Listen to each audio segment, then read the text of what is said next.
안녕하세요. 미스터리한 전통과 신비로운 믿음의 세계를 탐험하는 여러분. 오늘 우리는 시간의 베일을 걷어내고 평범한 날 속에 숨겨진 특별한 의미를 찾아 떠날 것입니다. 모든 날에는 고유한 영혼과 속삭임이 담겨 있지만 어떤 날은 그 속삭임이 더욱 깊고 그 그림자가 더욱 짙게 드리웁니다. 오늘은 바로 그런 날입니다. 가을의 문턱, 이슬이 내리기 시작하고 밤 공기가 차가워지는 이 미묘한 시기는 단순한 계절의 변화를 넘어섭니다. 자연은 숨을 고르고 생명은 다음 주기를 준비하며 우리 주변의 기운 또한 격동합니다. 오늘 9월 4일은 달력 위에서는 그저 하루에 불과할지 모르나 오래된 지혜와 보이지 않는 존재들의 시선이 교차하는 가을 문턱의 그림자입니다. 이날은 다가올 수확의 결실을 기원하고 변화하는 계절 속에서 균형을 잡으려는 조상들의 염원이 담긴 날이었습니다. 자연의 리듬과 인간의 삶이 조화롭게 어우러지던 시절, 사람들은 이 날을 통해 삶의 지혜를 얻고 미래를 엿보았으며 때로는 신비로운 금기를 통해 스스로를 보호했습니다. 오늘 우리가 살펴볼 9월 4일은 특정 종교적 성인의 축일이나 대규모의 공휴일은 아닙니다. 하지만 한국의 민간 신앙과 절기적 흐름 속에서 이날은 매우 중요한 전환점으로 여겨졌습니다. 이른 가을의 기운이 완연해지는 이 시기는 여름 동안의 분주함을 마무리하고 다가올 추석 한가위과 본격적인 수확기를 준비하는 때입니다. 따라서 사람들은 이날 조상님께 대한 공경심을 새롭게 다지고 산신령 샨션링이나 용왕 롱왕과 같은 자연의 수호신들에게 풍요로운 수확과 가족의 안녕을 기원하는 마음을 가졌습니다. 특히 농경사회였던 과거에는 씨앗을 심고 작물을 길러내는 과정 하나하나에 신의 가호가 필요하다고 믿었기에 이 시기에는 자연의 섭리에 순응하고 자연의 정령들에게 존경을 표하는 것이 중요한 덕목으로 여겨졌습니다. 불교와 유교, 그리고 샤머니즘적인 요소들이 깊이 뒤섞여 있는 한국인의 정신세계 속에서 이러한 절기적 전환점은 단순히 농사의 시기를 알리는 것을 넘어 우주 만물의 흐름과 인간의 운명이 긴밀하게 연결되어 있음을 상기시키는 영적인 의미를 지녔습니다. 자, 이제 시간의 문을 열고 오래된 전설 속으로 들어가 봅시다. 오늘 가을 문턱의 그림자와 깊은 연관이 있는 이야기는 바로 우리의 삶과 가장 밀접한 곡식의 신, 자청비 스리 칭페이의 이야기입니다. 이 이야기는 비옥한 토지와 풍요로운 수확을 염원했던 조상들의 마음이 담겨 있습니다. 옛날, 아주 먼 옛날, 세상에는 아직 곡식이 제대로 자라지 못해 사람들이 굶주림에 허덕이던 때가 있었습니다. 이때 서천꽃밭의 문도령과 동지골 할망의 딸 자청비가 태어났습니다. 자청비는 어려서부터 총명하고 지혜로웠으며 굳센 의지를 가진 여인이었습니다. 그녀는 문도령을 사랑했지만 문도령의 냉대와 시험을 겪어야 했습니다. 자청비는 문도령의 마음을 얻기 위해 스스로 남장을 하고 문도령이 다니던 서당에 들어가 학문을 익혔고 온갖 어려운 시험들을 통과했습니다. 그녀의 지혜와 용기는 하늘도 감동시켰습니다. 하지만 진정한 시련은 문도령이 아니라 세상의 굶주림에서 왔습니다. 문도령이 서천 꽃밭으로 각 꽃을 가져오는 임무를 맡았을 때 자청비는 그를 돕기 위해 함께 나섰습니다. 그들은 수많은 고난을 헤치고 서천 꽃밭에 도착했습니다. 그곳에는 만병을 고치는 꽃, 죽은 사람을 살리는 꽃 등 신비로운 꽃들이 가득했습니다. 문도령은 그 꽃들을 지키는 일을 맡게 되었습니다. 그러나 문도령은 자청비를 다시 버리고 인간 세상으로 내려와 다른 여자와 혼례를 올리려 했습니다. 이에 분노한 자청비는 문도령을 찾아갔고 그를 다시 시험하여 결국 자신의 곁으로 돌아오게 만들었습니다. 이 과정에서 자청비는 인간 세상의 고통을 보게 됩니다. 사람들은 여전히 굶주림과 역병에 시달리고 있었습니다. 자청비는 서천 꽃밭에 신비로운 꽃들로 사람들의 병을 고쳐주었지만 근본적인 문제는 해결되지 않았습니다. 사람들에게 가장 필요한 것은 바로 굶주림을 해결해줄 곡식이었습니다. 자청비는 결심했습니다. 자신이야말로 인간 세상에 곡식을 가져다 줄 존재가 되어야 한다고. 그녀는 하늘의 옥황상제께 나아가 끈질기게 청원했습니다. 인간 세상에 곡식을 내려달라고. 그리고 마침내 그녀의 간절한 염원과 지혜, 그리고 희생에 감동한 옥황상제는 자청비에게 오곡우쿠 을의 씨앗을 주어 인간 세상에 뿌리도록 허락했습니다. 자청비는 하늘에서 내려온 오곡의 씨앗을 인간 세상에 가져와 비옥한 땅에 뿌렸습니다. 그리고 온갖 정성과 사랑으로 곡식들을 길러냈습니다. 그녀 덕분에 사람들은 비로소 굶주림에서 벗어나 풍요로운 삶을 누릴 수 있게 되었습니다. 자청비는 단순히 씨앗을 가져온 것을 넘어 곡식이 잘 자랄 수 있도록 날씨의 변화를 주관하고 해충으로부터 보호하며 인간이 곡식을 심고 거두는 지혜를 가르쳤습니다. 그리하여 자청비는 풍요와 수확을 상징하는 곡식의 여신으로 추앙받게 되었고, 지금도 그녀의 이야기는 우리가 먹는 한 알 한 알의 곡식 속에 깃들어 있습니다. 9월 4일 이 가을 문턱의 그림자 속에서 우리는 자청비의 지혜와 헌신을 기억하며 다가올 수확의 풍요를 기원합니다. 그녀의 이야기는 우리에게 자연의 소중함과 나눔의 미덕을 일깨워 줍니다. 이제 이날 숨겨진 운명의 징조들을 알아볼 시간입니다. 하늘과 땅, 그리고 우리 주변의 작은 움직임 속에 미래를 엿볼 수 있는 실마리가 숨겨져 있습니다. 민간 전설과 징조, 자연과 삶의 속삭임, 날씨, 수확 관련 징조. 이른 아침 안개가 자욱하면 오늘 하루는 맑고 화창할 징조입니다. 안개가 지표면의 습기를 머금고 있으면서 지열로 인해 낮에 증발하여 맑은 날씨를 가져온다고 보았습니다. 농부들은 이 징조를 통해 농작물 관리 계획을 세웠습니다. 동풍이 불면 추운 겨울이 온다. 이날 동쪽에서 바람이 강하게 불면 다가올 겨울이 유난히 춥고 긴 겨울이 될 것이라는 예고로 여겨졌습니다. 동풍은 차가운 기운을 몰고 온다고 믿었기 때문입니다. 이에 따라 겨울나기 준비를 서두르곤 했습니다. 까마귀 떼가 낮게 날면 비가 온다. 까마귀는 비가 오기 전 기압 변화에 민감하게 반응하여 낮게 난다고 믿었습니다. 이 징조를 통해 농부들은 비에 대비하여 수확물을 보호하거나 밭일을 멈추곤 했습니다. 산짐승들이 마을 가까이 내려오면 혹독한 겨울이 올 징조로 여겨졌습니다. 이는 산의 먹이가 부족해지거나 추위가 일찍 찾아온다는 신호로 사람들은 미리 월동 준비를 서둘렀습니다. 밤에 이슬이 유난히 많이 내리면 다가올 곡식의 수확량이 풍성할 길조로 보았습니다.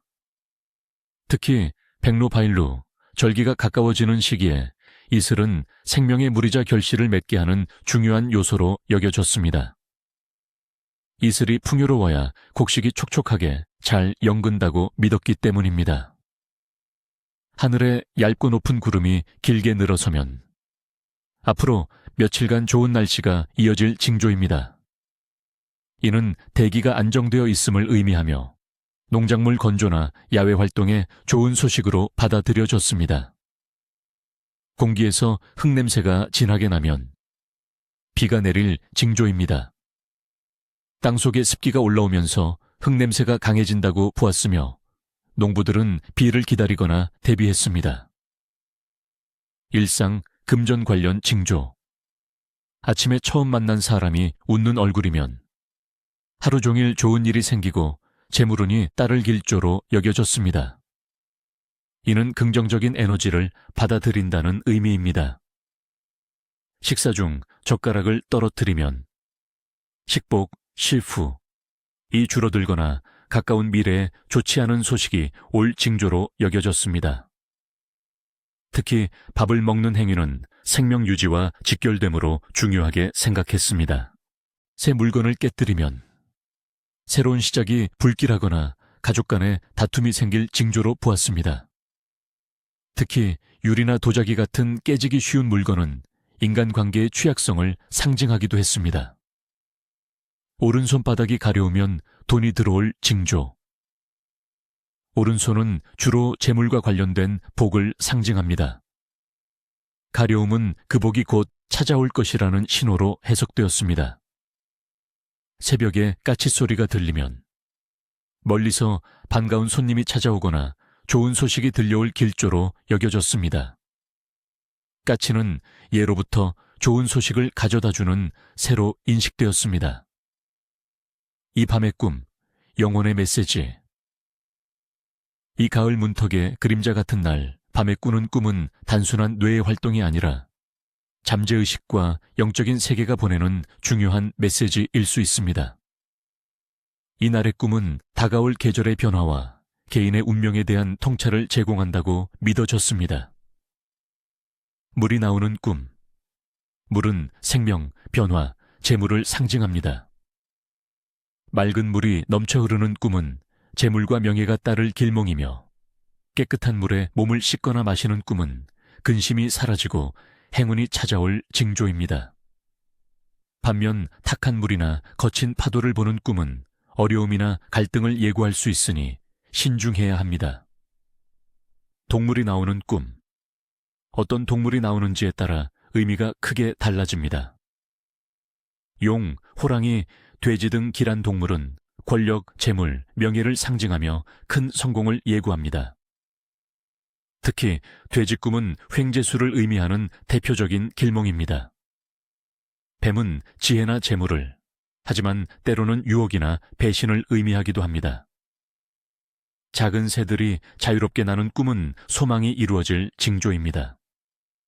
그러나 병들거나 죽은 동물을 보는 꿈은 불운이나 어려움을 암시할 수 있습니다. 금은 보화가 나오는 꿈. 재물, 번영, 성공을 직접적으로 상징하는 꿈입니다. 금을 줍거나 얻는 꿈은 예상치 못한 큰 재물이 들어올 길몽이며, 보석을 얻는 꿈은 귀한 인연이나 명예를 얻을 징조입니다. 이런 꿈을 꾸었다면 곧 좋은 기회가 찾아올 것이니 놓치지 마십시오. 돌아가신 조상이 나오는 꿈. 조상은 지혜와 보호를 상징합니다. 돌아가신 조상이 온화한 표정으로 나타나 아무 말 없이 바라보는 꿈은 당신의 삶에 대한 조상의 격려와 보호를 의미합니다. 만약 조상이 어떤 조언을 하거나 물건을 건네주는 꿈을 꾸었다면 이는 중요한 메시지나 재물운을 암시하니 그 내용을 잘 기억해야 합니다. 반면 조상이 화를 내거나 슬퍼하는 꿈은 당신의 행동에 대한 경고일 수 있으니 신중하게 자신을 돌아봐야 합니다. 나무와 열매가 나오는 꿈.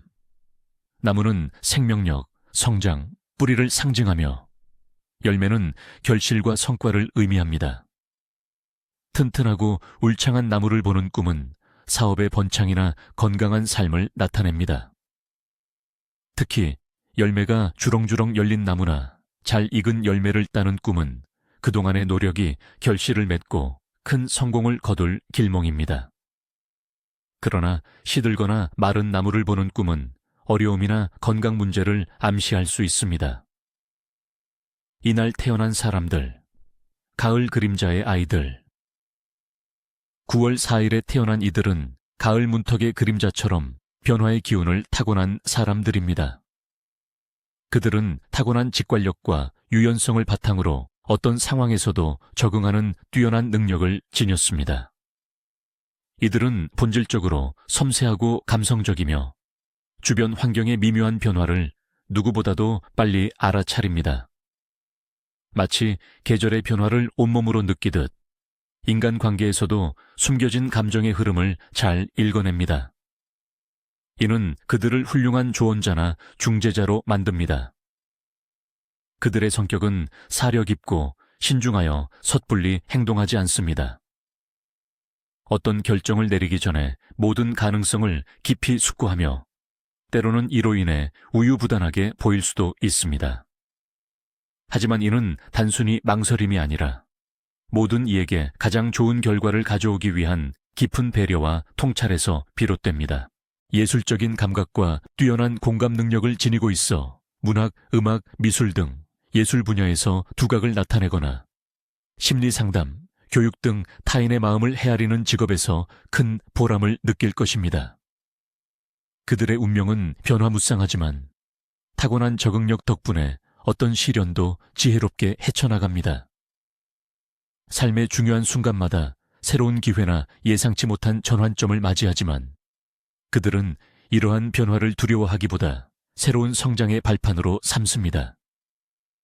인연을 소중히 여기고 타인을 돕는 것에 기쁨을 느끼기 때문에 주변에 늘 좋은 사람들이 모여들고 귀인들의 도움을 받아 성공 가도를 걷게 됩니다. 다만 때로는 다른 사람들의 감정에 너무 깊이 몰입하여 자신의 감정을 소홀히 할 수 있으니 자신을 위한 시간과 공간을 확보하는 것이 중요합니다. 이들은 평생 동안 지혜와 깨달음을 추구하며 삶의 진정한 의미를 찾아가는 영적인 여정을 걷는 경향이 있습니다. 가을처럼 깊고 고요하면서도 그 안에 숨겨진 풍요로움과 아름다움을 지닌 존재들입니다. 이름에 담긴 축복, 가을의 지혜와 은혜. 한국 전통에서는 서구처럼 특정한 이름의 날을 기념하는 문화가 보편적이지 않습니다. 하지만 아이가 태어난 계절의 특징이나 부모의 염원을 담아 이름을 짓는 것은 매우 중요하게 여겨져 왔습니다. 9월 4일, 이 가을 문턱에 태어난 아이들에게는 가을의 지혜와 풍요, 그리고 따뜻한 은혜를 기원하는 이름들이 잘 어울립니다. 예를 들어 지혜츠회라는 이름을 가진 이는 뛰어난 통찰력과 현명함을 바탕으로 삶의 난관을 극복하고 주변 사람들에게 긍정적인 영향을 미치는 사람이 될 것이라는 기대가 담겨 있습니다. 이들은 타고난 리더십과 문제 해결 능력을 겸비하여 어떤 분야에서든 빛을 발할 것입니다. 또한 예은 리앤과 같은 이름은 예의 바르고 은혜로운 마음으로 주변을 보살피며 따뜻한 인간미로 많은 이들의 존경을 받는 인물이 될 것을 암시합니다. 이처럼 이날 태어난 아이들은 그 이름 속에 자연의 순리를 따르고 타인과 조화를 이루며 살아갈 지혜와 덕목을 부여받았다고 믿을 수 있습니다. 이름은 단순한 호칭을 넘어 한 사람의 운명과 정신을 형성하는 중요한 씨앗이기 때문입니다. 이제 이 특별한 날 우리가 꼭 지켜야 할 전통과 의례들을 살펴봅시다.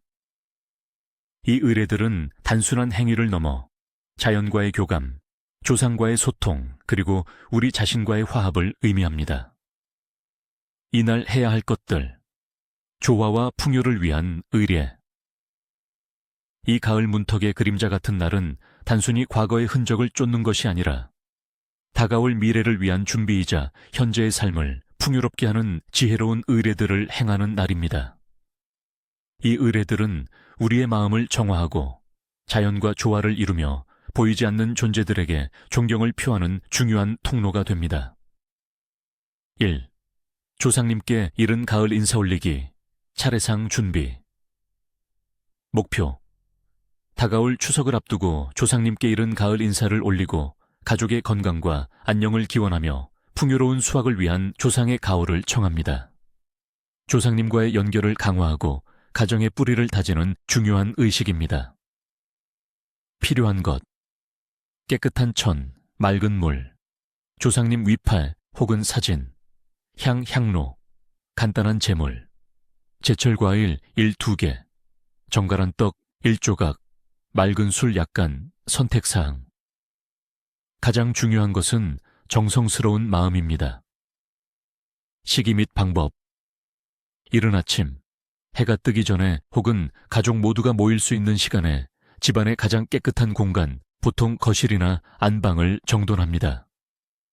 조상님 위패나 사진을 깨끗한 천으로 닦아 정갈하게 모십니다. 맑은 물 한 사발을 올리고 향을 피웁니다. 만약 제물을 올린다면 단정하게 차려놓습니다. 모든 가족 구성원이 함께 혹은 가장이 대표로 절을 올리거나 경건한 마음으로 묵념을 합니다. 이때 가족의 건강, 화목, 그리고 농작물의 풍요로운 수확을 기원하는 간절한 마음을 담습니다. 조상님께 감사의 마음을 표하고 지켜봐 주심에 대한 존경심을 전합니다. 행동 후, 의례가 끝난 후, 제물로 올린 음식은 가족들이 함께 나누어 먹습니다. 특히 아이들에게 조상님께 대한 감사와 존경의 의미를 설명하며 함께 음식을 나누는 것이 좋습니다. 이는 조상님의 복을 나누어 받는다는 의미를 지닙니다. 제사상에 올렸던 물은 집 주변 화초에 주어 생명을 나누는 지혜를 발휘합니다. D. 산신령께 가을 평화기원, 작은 정화 의식. 목표.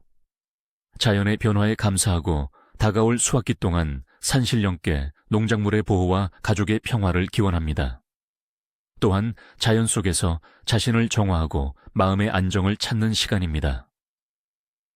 필요한 것. 작은 돌 3개, 깨끗한 것으로, 깨끗한 물 1병, 과일 1개, 사과나 배 등 제철 과일, 정갈한 마음. 시기 및 방법. 해가 중천에 뜬 낮 시간, 집 근처에 작은 산이나 언덕 혹은 깨끗한 자연이 있는 곳을 찾아갑니다. 인적이 드문 조용한 곳을 선택합니다. 그곳에 작은 돌 3개를 가지런히 쌓아 올리고 그 앞에 준비해 간 물과 과일을 조심스럽게 놓습니다. 무릎을 꿇거나 허리를 굽혀 산신령께 존경을 표하며 가족의 건강, 무사태평, 그리고 농작물이 해충이나 자연재해로부터 보호받아 풍성한 수확을 할 수 있도록 간절히 기원합니다. 이때 목소리를 내기보다는 마음속으로 조용히 염원하는 것이 좋습니다. 자연의 웅장함과 평화로움을 느끼며 잠시 명상하는 시간을 갖습니다. 행동 후, 의례가 끝난 후 올렸던 과일은 다시 가져와 가족들과 함께 나누어 먹으며 자연의 은혜를 상기합니다. 물은 마시거나 주변의 나무에 뿌려줍니다. 작은 돌탑은 그대로 두어 산신령께 드리는 작은 봉헌물로 남겨둡니다. 이 경험을 통해 자연과의 연결감을 느끼고 일상 속에서 얻기 힘든 평온함을 얻을 수 있습니다. 3. 가족 화합을 위한 소박한 잔치, 이야기꽃 피우기. 목표. 계절의 변화 속에서 가족 간의 유대를 강화하고 소소한 기쁨을 나누며 화목한 가정을 만드는 데 집중합니다. 갈등을 해소하고 서로에게 감사하는 마음을 나누는 시간입니다. 필요한 것. 정갈하고 소박한 저녁 식사, 차 한 잔, 식혜나 수정과 등 전통 음료도 좋음.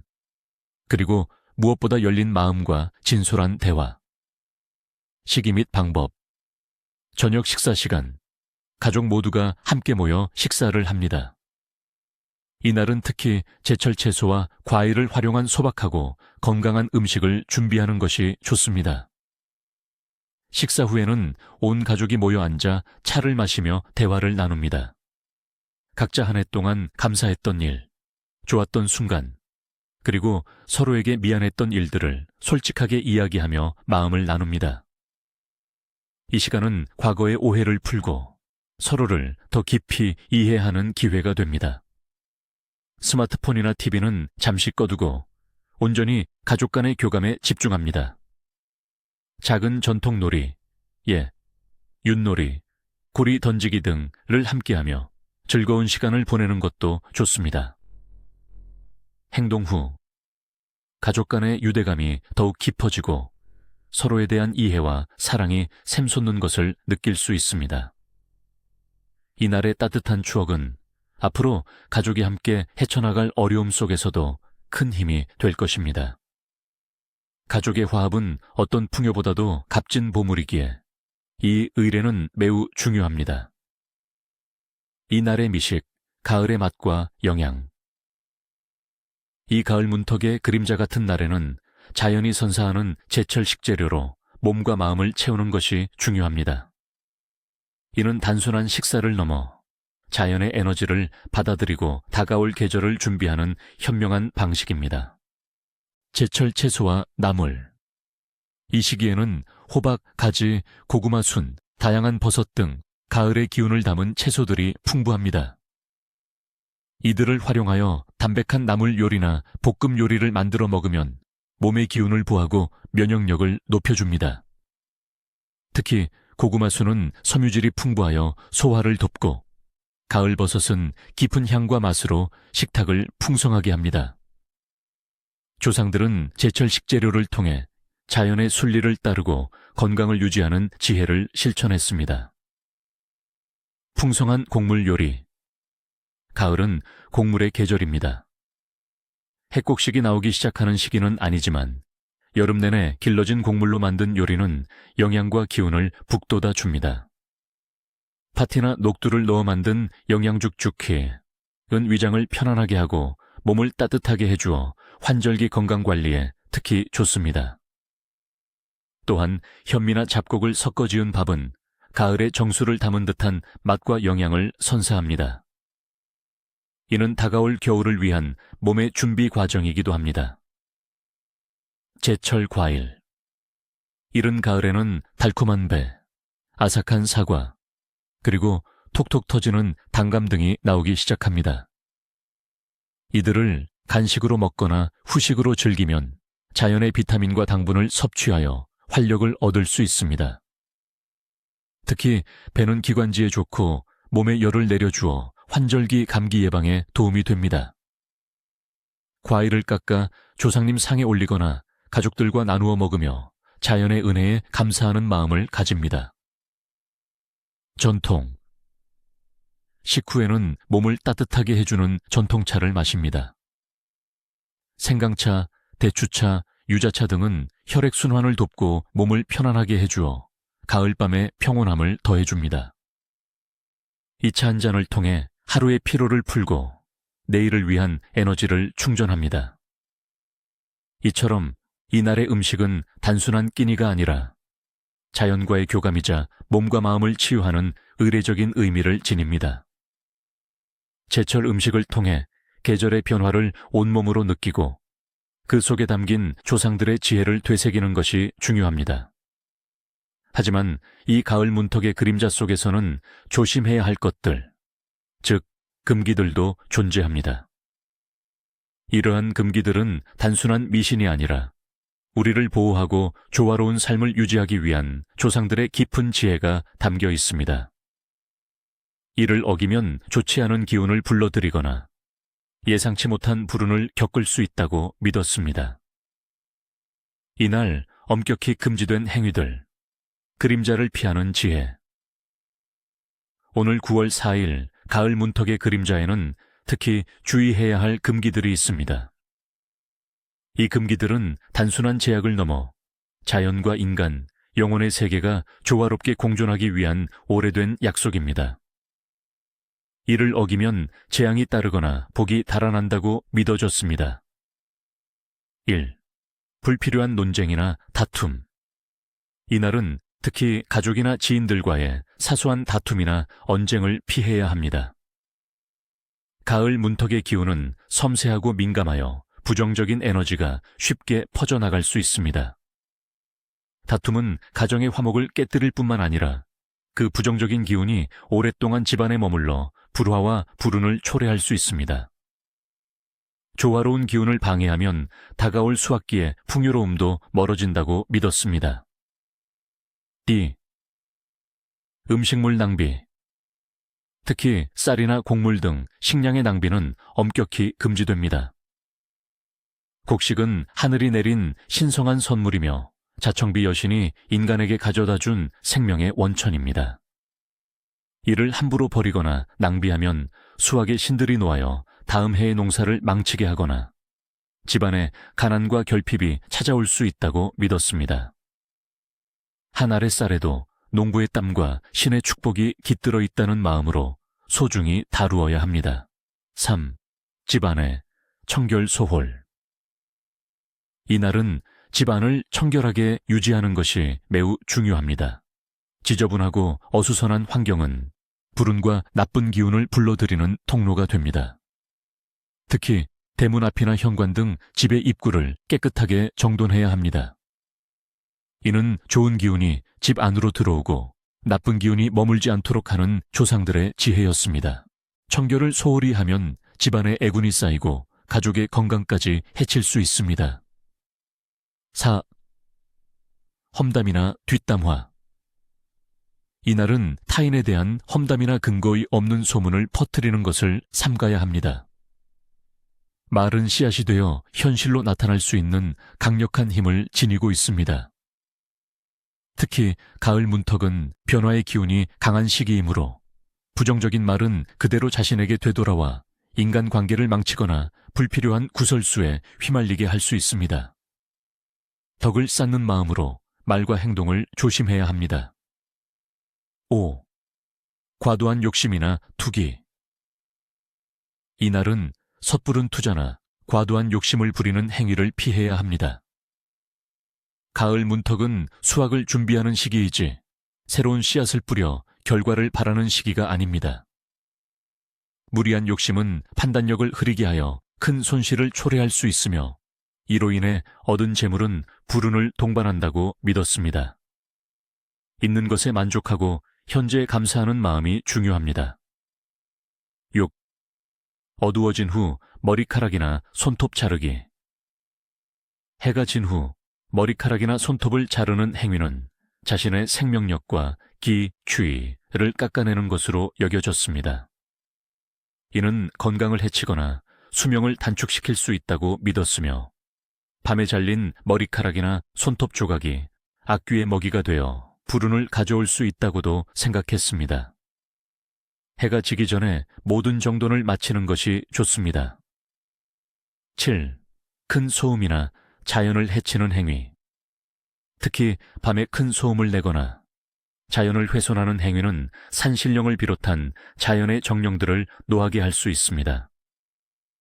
이날은 자연의 기운이 더욱 섬세하게 변화하는 시기이므로 자연에 대한 존경심을 잃지 않아야 합니다. 큰 소리는 집안의 평화를 깨고 자연 훼손은 다가올 수확기에 재앙을 불러올 수 있다고 믿었습니다. 고요함 속에서 자연의 숨결을 느끼는 것이 중요합니다. 8. 어른이나 어려운 이웃 무시. 연장자나 주변에 도움이 필요한 이웃을 무시하거나 외면하는 행위는 큰 불운을 초래합니다. 조상들은 효셔와 이웃 간의 화합을 매우 중요하게 여겼습니다. 이러한 덕목을 소홀히 하면 자신 또한 외롭고 어려운 처지에 놓일 수 있으며 하늘의 복이 달아난다고 믿었습니다. 따뜻한 마음으로 주변을 살피고 먼저 베푸는 것이 중요합니다. 9. 해질녘 문이나 창문을 함부로 열어두는 것. 해가 지고 어둠이 내리는 시간은 영적인 존재들의 활동이 활발해지는 시간으로 여겨졌습니다. 이날은 특히 변화의 기운이 강하기 때문에 해질녘부터 밤 동안 집의 문이나 창문을 함부로 열어두면 나쁜 기운이나 떠도는 영혼이 집 안으로 들어와 가족에게 해를 끼칠 수 있다고 믿었습니다. 반드시 잠그고 불가피하게 열어야 할 때는 짧은 시간만 열어두는 것이 좋습니다. 이는 가정의 평안과 안녕을 지키기 위한 중요한 예방책입니다. 이 가을 문턱의 그림자 같은 날, 우리는 조상들의 지혜가 담긴 전통과 금기를 통해 삶의 균형을 찾고 다가올 계절의 풍요를 맞이할 준비를 합니다. 오늘 이 이야기가 여러분의 삶에 작은 지혜와 깊은 통찰을 선사했기를 바랍니다. 다음 시간에 다시 만날 때까지 여러분의 삶에 늘 평화와 축복이 가득하기를 기원합니다. 감사합니다.